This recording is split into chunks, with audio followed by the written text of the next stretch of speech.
สบายดีเฮาซื้อวันจันทร์อยู่บ้านหัดเสือกเมืองพวงแขวงอัตตปือ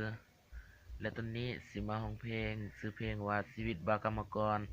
ข้าพเจ้าเป็นคนแต่งเองร้องม่วนหรือบ่ม่วนก็มาฟังนำกันเนาะชีวิตของเฮาต้องใส่แห่งงานทุกวันบ่มีงานทำต้องขายแหงเป็น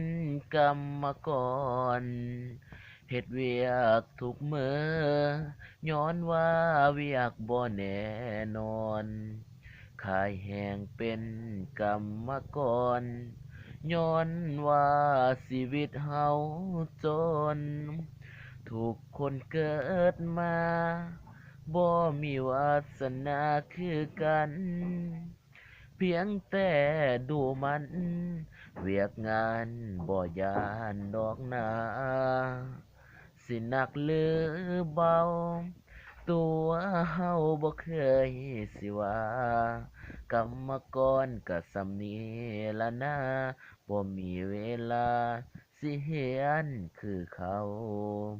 เพราะย้อนความจนจึงทนได้ทุกมื้อนี้บ่มีวิธีสิหาเงินแนวอื่นละนะ ต้องใจแห้งเป็นธรรมดาเพื่อเลี้ยงครอบครัวชีวิตของเฮา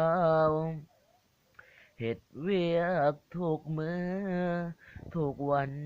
ทุกเดือนทุกปีย้อนว่าชีวิตบ่ดีจึงบ่มี